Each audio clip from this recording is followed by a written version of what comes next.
Ya estamos de regreso junto a ustedes en Pauta Semanal. Se va súper rápido el tiempo, así que ya tenemos a nuestro segundo invitado en el programa de hoy.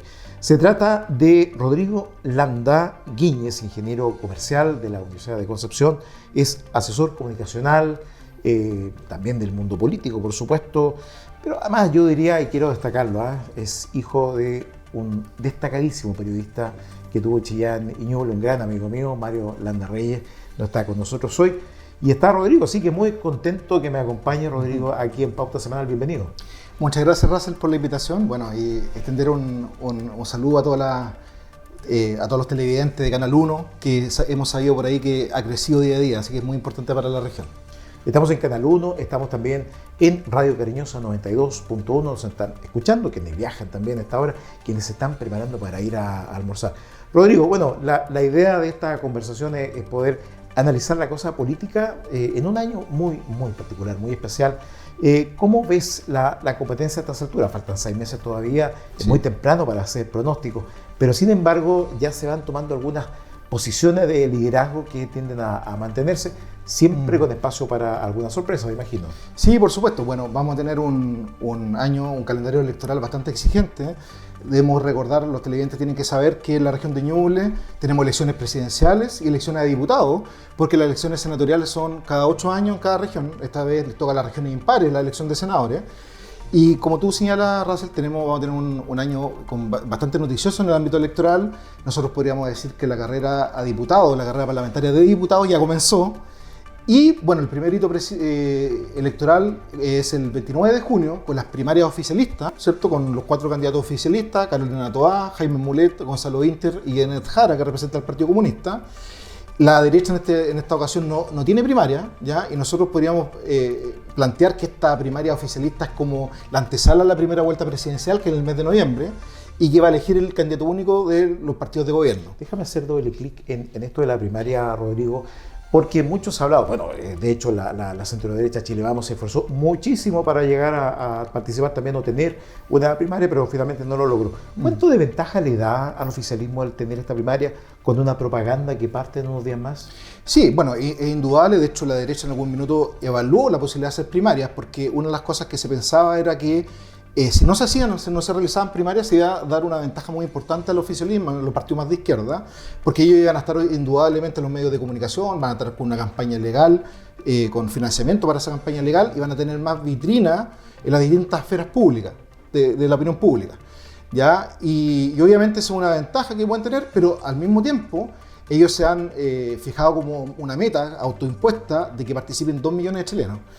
Y hoy día, como está la situación política en general, Russell, ahí podemos pasar a ese tema, las crisis permanentes que ha enfrentado el gobierno, las crisis que hemos visto en múltiples casos, obviamente que eso podría afectar la participación, y si tenemos una primaria del 29 de junio con baja participación, indudablemente que eso va a afectar el posicionamiento del candidato que se elija, digamos. ¿Deslegitima de alguna manera la opción? De alguna forma se deslegitima, y obviamente después ya no van a quedar nuevas instancias de participación de ese conglomerado, porque de ahí pasamos directamente a primera vuelta.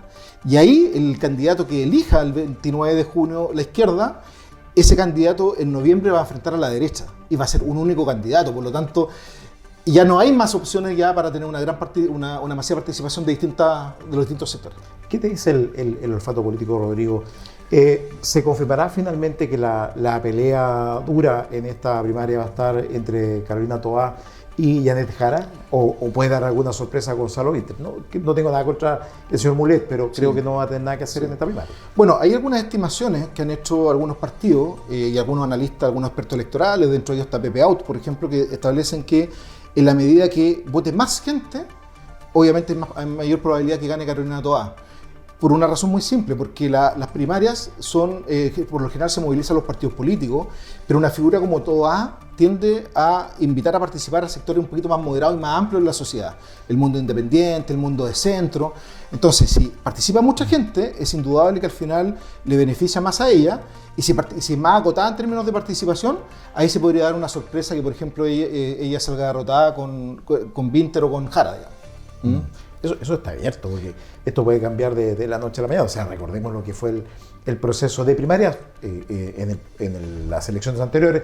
también el oficialismo vivió primaria, eran oposición en ese tiempo, la que finalmente llevó a Boric a ser candidato. De hecho, Russell, yo te voy a dar un dato. En la primaria del 2021 participaron varios candidatos de la izquierda. Hubo dos primarias, de derecha e izquierda, pero en la izquierda participaron 1.700.000 personas, alrededor 1.700.000. Y en la primaria del año 2017 participaron 300.000 personas, porque fue una primaria total Frente Amplio, donde compitió Beatriz Sánchez con Alberto Mayol, ¿ya? Esta es primera vez, después de 8 años, que se da una primaria donde participan todos los sectores políticos de izquierda, incluido el socialismo democrático. Entonces, ese es un punto a favor de la participación, porque como participa ahora el socialismo democrático, uno podría esperar mayor participación. Ahora, el problema que tiene el conglomerado hoy día es que es una primaria defendiendo el legado del gobierno, a diferencia de las primarias anteriores, que eran unas primarias de oposición al gobierno de turno, que en ese minuto era Sebastián Piñera. Sí. Y es más difícil movilizar a las personas cuando se trata de defender algo que cuando se trata de cambiar algo, porque generalmente las personas ¿qué motiva a las personas? ¿Qué las moviliza? El deseo de cambiar el estado de las cosas.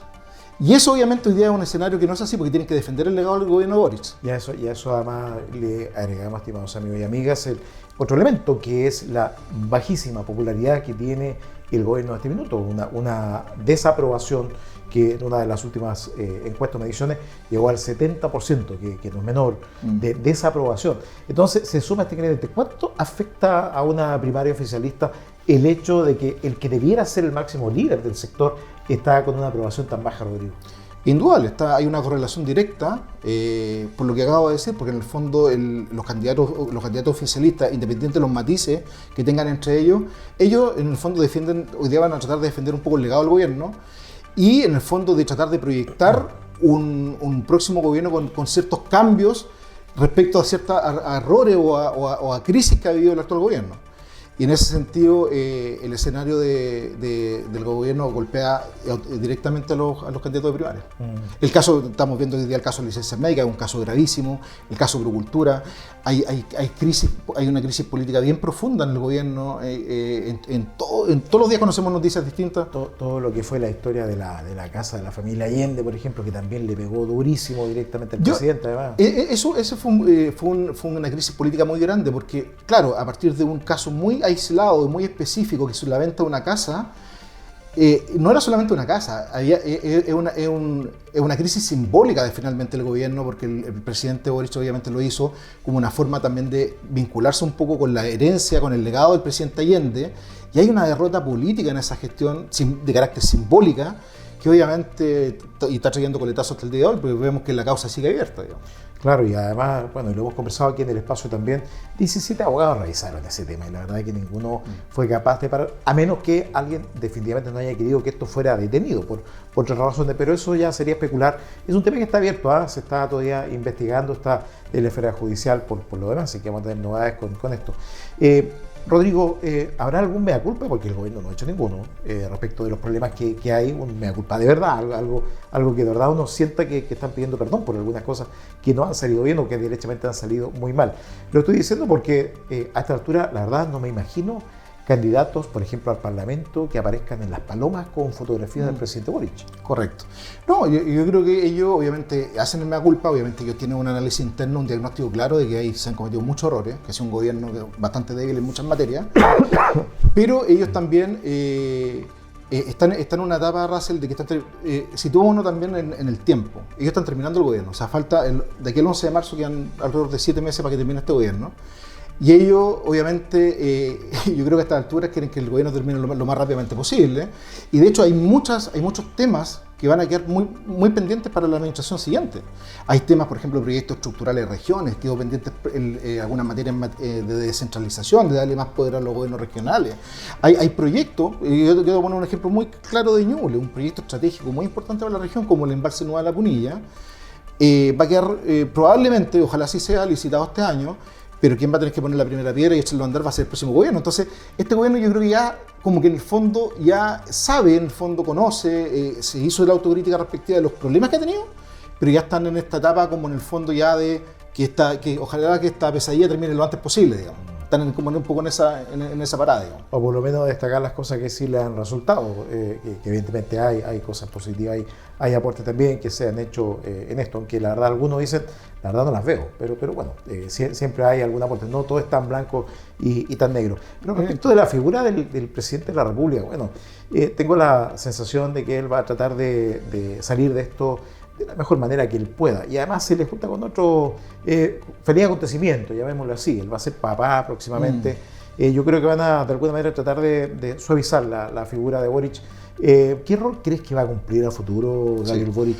A ver, yo siempre he hecho, bueno, un tema de formación, un tema que siempre lo he tenido presente, yo siempre he tratado de hacer la distinción entre la parte humana y la parte más laboral profesional, ¿cierto? Yo siento que el presidente humanamente es una buena persona. Yo siento que humanamente es una buena persona y no es una persona que tenga malas intenciones o que actúe dolosamente respecto a ciertas situaciones como la casa de la familia Allende. Pero lamentablemente la estructura política, la estructura administrativa de este gobierno, cómo se han dado las cosas, cómo se ha planificado, cómo se ha ejecutado. Vemos por ejemplo el caso del déficit fiscal que hay, que es enorme. El desorden que hay en general en el gobierno se debe finalmente a una mala administración.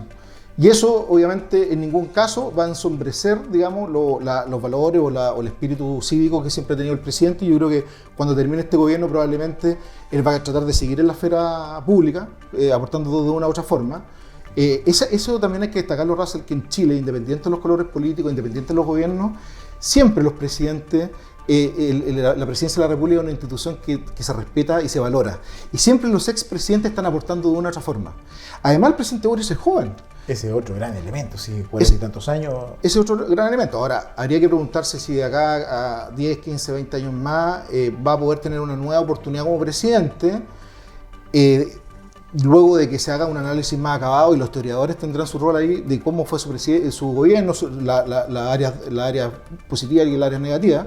Y ahí veremos cuál será el piso político que él tiene, digamos. Pero es joven todavía. Yo dejé lo de Gonzalo Vinter en suspenso hace un rato en el análisis, precisamente porque, bueno, en la elección anterior la comunidad apostó por un candidato joven, mayoritariamente, y el presidente, la verdad que, bueno, de alguna manera queda muy al debe y golpea también, sin querer hacerlo, por supuesto, el tema de la juventud para asumir este tipo de cargos.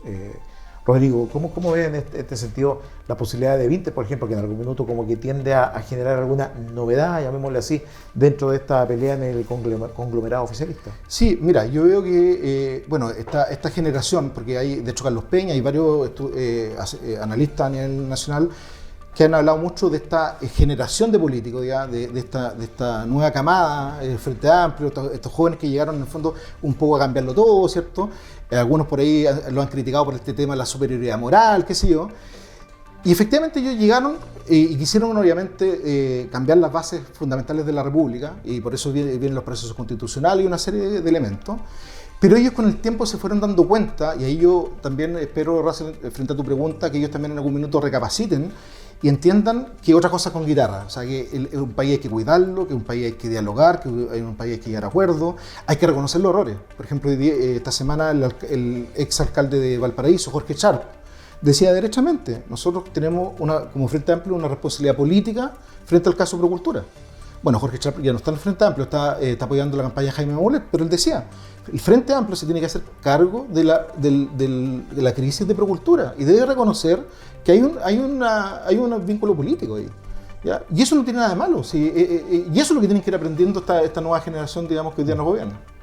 Vámonos al otro barrio, vámonos a la derecha, a Chile Vamos, y también a los actores que están a la derecha de la derecha en este minuto.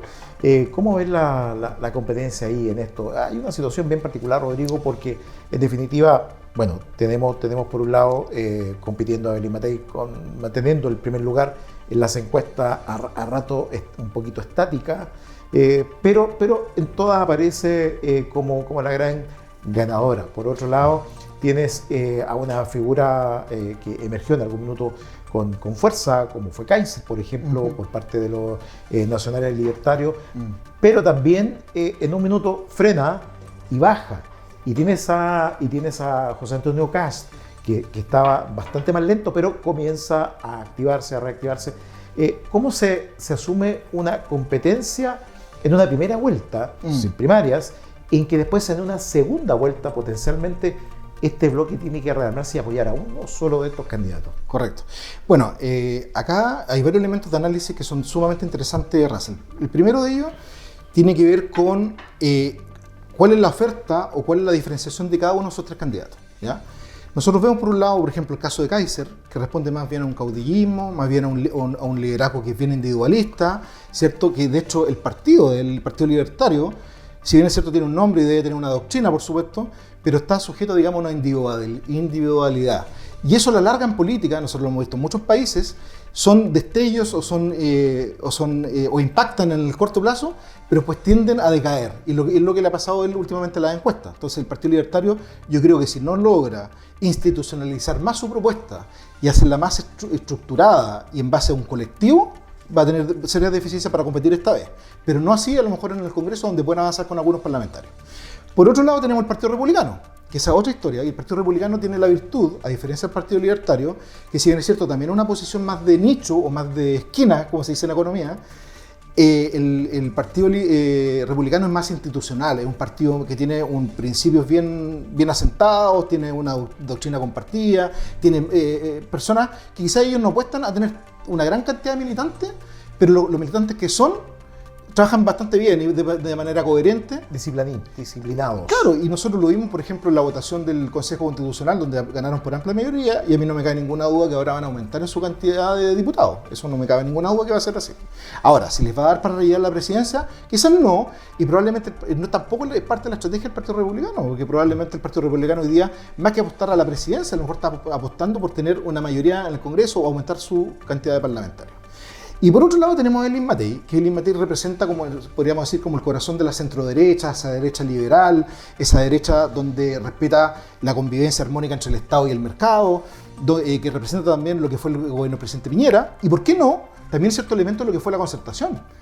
Y yo creo, Russell, que hoy día, dado el contexto político y social de Chile, si nosotros analizamos los últimos 40 años de nuestra historia republicana, hemos tendido a la moderación. Tuvimos alrededor de 30 años de gobiernos de la concertación, después tuvimos dos gobiernos del presidente Piñera. El presidente Piñera fue un presidente que en su momento se la jugó por el no, sumamente moderado. La presidenta Bachelet también. Boric quizás ahora se escapa un poquito de ese como etiqueta un poquito más tradicional. Fue un experimento. Un experimento, pero yo siento que Chile va a optar nuevamente por la moderación. Y yo creo que al final, cuando lleguemos a la segunda vuelta y los ciudadanos vayan a votar, yo creo que va a optar más por la moderación que por soluciones extremas, digamos. En ese caso debería haberse beneficiado Evelyn Matei. O Carolina Toa en su efecto. O Carolina Toa por el otro lado. Pero hay un juego bien complejo de alguna manera en el caso de la centroderecha de marcar la diferencia entre los candidatos pero sin hacerse daño.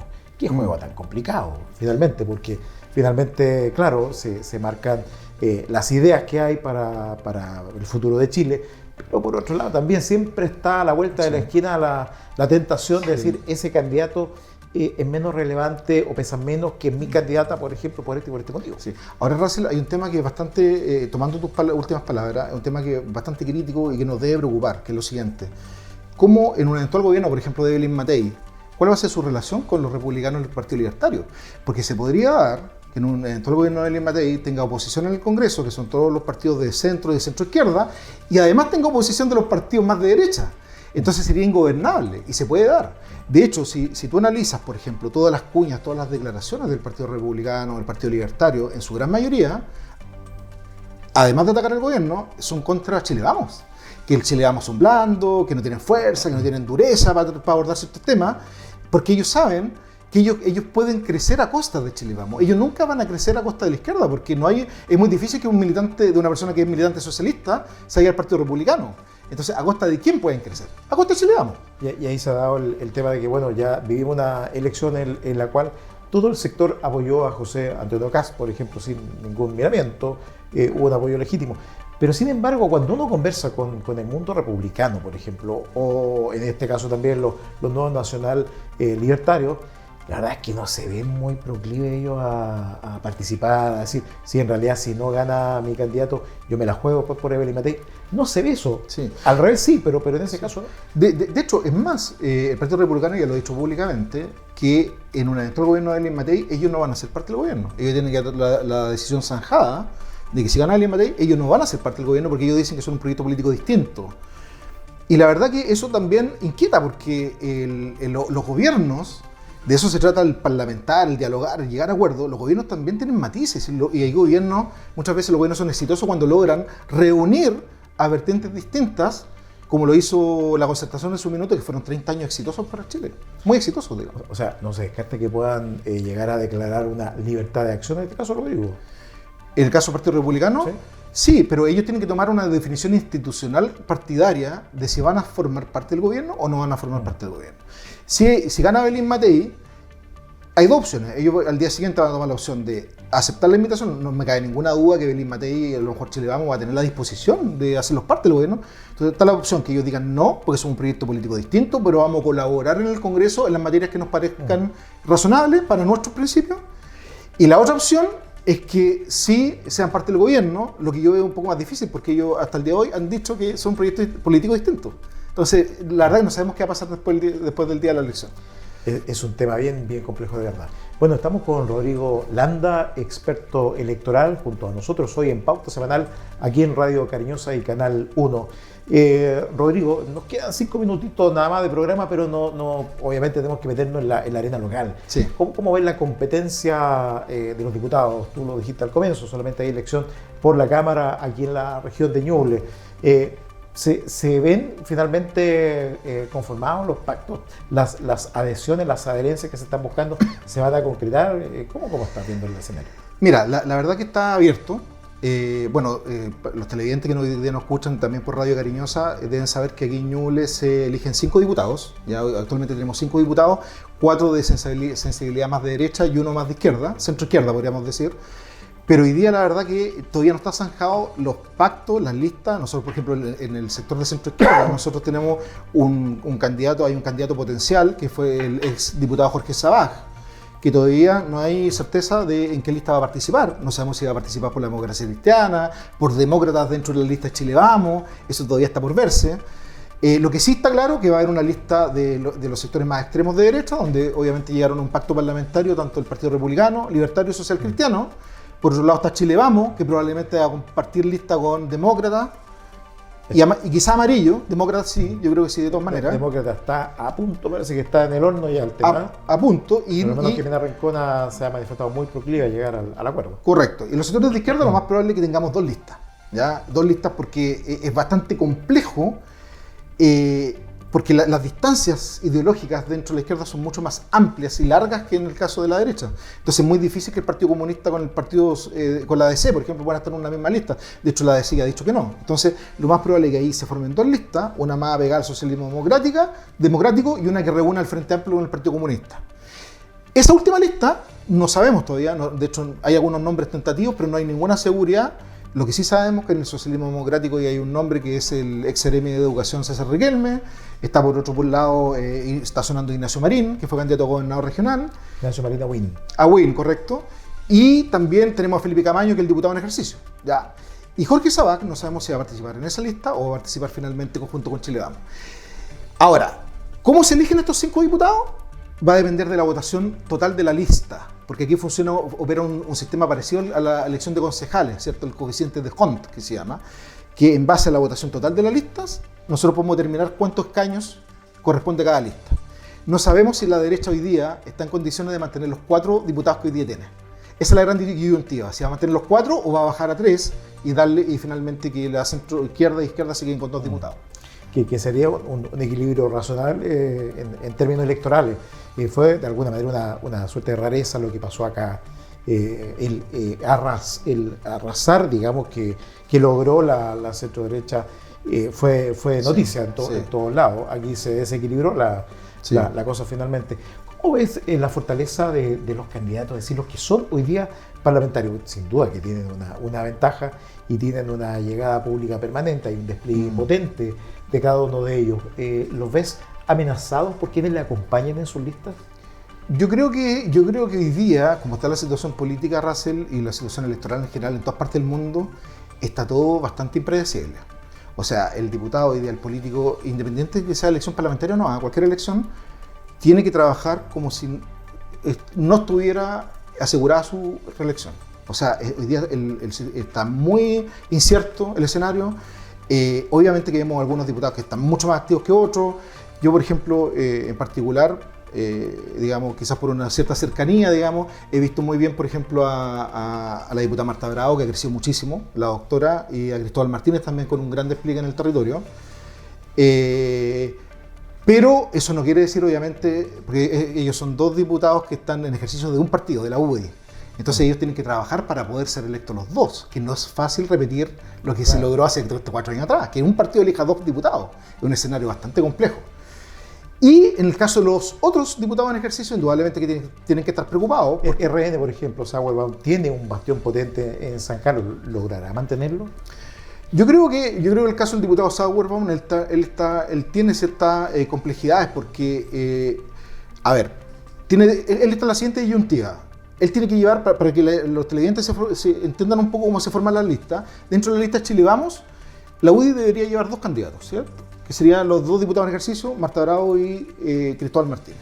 RN también lo más probable es que lleve 2 candidatos, que es el diputado en ejercicio Frank Sauerbaum y un diputado más, ¿ya? O sea, un candidato más. Ese candidato adicional no sabemos quién va a ser. Entonces, el diputado Frank Sauerbaum tiene un problema en el sentido de que si lleva al lado suyo un candidato con mucha fuerza, como por ejemplo podría ser el ex alcalde Sergio Zarzar, a quien por lo demás le tengo mucho cariño y aprecio, indudablemente que corre el riesgo el diputado Sauerbaum de ser derrotado por Sergio Zarzar. Pero también está la otra posibilidad de que su compañero en lista no sea fuerte, que sea débil. Claro, él le gana a ese candidato débil, pero no alcanza los votos que necesita. Pero puede ser doblado por la UDI. Entonces él está como se dice coloquialmente, como una especie de zapato chino respecto de qué acción tomar, porque decisiones complejas. Son decisiones complejas. Bueno, y nosotros llegamos a la parte final del programa, cordialmente invitados porque nos quedó harto tema para conversar. Rodrigo Landa, muchas gracias. Y gracias. Con ustedes la próxima semana. Rodrigo, es el día del completo día, así que aprovecha, amigo, de celebrar a tu familia. Hoy día comenzamos a cuidarnos, así que podría haber elegido el lunes o martes. Pero completo live, no hay problema, con mayonesa live por el tipo. Que esté muy bien. Chao, chao.